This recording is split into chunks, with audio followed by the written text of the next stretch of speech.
Bismillahirrahmanirrahim. Assalamualaikum warahmatullahi wabarakatuh.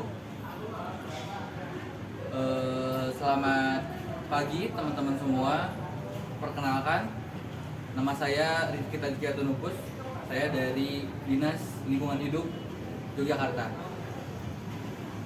Di sini saya akan mencoba membawakan materi yang sudah diberikan oleh panitia, yaitu mengenai sampah plastik.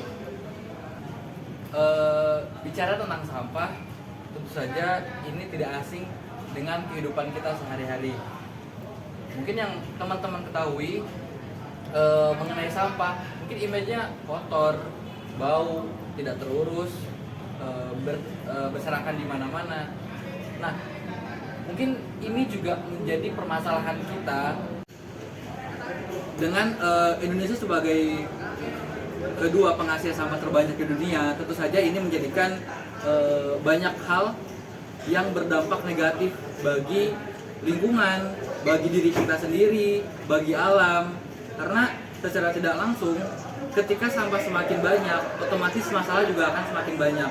Nah, tentu saja dari permasalahan-permasalahan itu, pemerintah harus memberikan solusi mengenai jalan keluar dengan cara melalui pengelolaan dari limbah plastik ini. Nah, bicara mengenai pengelolaan sampah itu sendiri, sebenarnya pemerintah sudah membuat aturan, yaitu peraturan Presiden nomor 83 terkait dengan sampah plastik. Jadi, Presiden telah membuat suatu kebijakan bahwa di beberapa kota sudah mulai digunakan, yaitu tidak diperbolehkannya menggunakan plastik sekali pakai. Nah, ini sudah berlangsung di Bali, di Bandung, di Surabaya, dan di kota-kota besar lainnya. Akan tetapi dalam faktanya di lapangan ini belum sepenuhnya terjadi. Nah, bicara mengenai daur ulang tentang sampah tadi, kita harus belajar dari negara-negara dengan pendaur ulang terbesar di dunia, yaitu ada di negara Jerman. Negara Jerman memiliki angka daur ulang sampah plastik paling tinggi di dunia karena didorong oleh kebijakan pemerintah serta masyarakat yang mengikuti aturan tersebut. Tentu saja dari problem ini kita bisa belajar dari Jerman mengenai cara gimana sih mengelola sampah supaya sampah ini bisa diolah dan digunakan kembali. Kak, mau tanya dong. Boleh Kak, silakan. Gimana sih langkah yang baik dan benar itu? Kayak kita kan meskipun masih bisa dibilang masih remaja ya, kita belum tahu langkah-langkah yang mungkin tepat bagi kita yang nantinya berdampak pada lingkungan secara berskala gitu Kak. Nah, langkah yang pas itu gimana sih Kak? Apa aja gitu? Nah, bagus sekali pertanyaannya. Mungkin ini nyambung ke materi yang sudah tadi saya sampaikan mengenai gimana sih cara kita untuk bisa mengurangi sampah ini. Tentu saja yang seperti sudah saya tadi jelaskan, dimulai dari diri kita sendiri. Kita mencoba menjadi agen perubahan. Nah, dimulainya itu dari mana? Dari hal-hal kecil, dari teman-teman sendiri, teman-teman yang membuat contoh.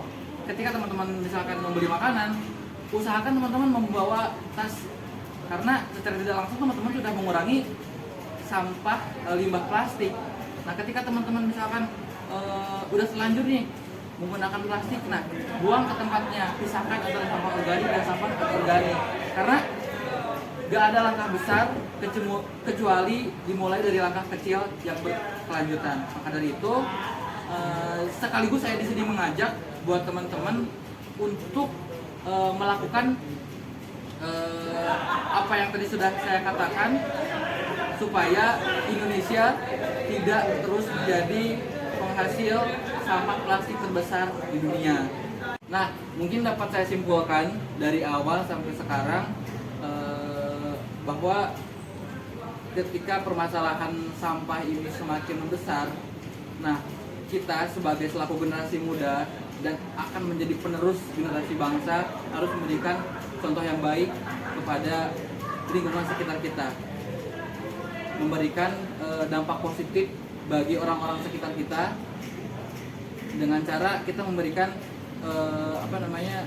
contoh yang bisa mereka tiru gitu. Jadi kalau misalkan teman-teman lagi makan terus teman-teman buang sampah pada tempatnya, dan teman-teman juga terus mengingatkan temannya untuk jangan membuang sampah sembarangan, dimulai dari hal-hal kecil yang mungkin orang pikir sederhana tetapi akan menjadi langkah besar ketika semua orang mempunyai pikiran yang sama. Mungkin sekian dari saya, semoga apa yang dapat saya sampaikan dapat bermanfaat dan menjadi ilmu baru bagi teman-teman, dan saya mohon maaf apabila banyak kesalahan. Mungkin sekian yang dapat saya sampaikan. Terima kasih. Wassalamualaikum warahmatullahi wabarakatuh.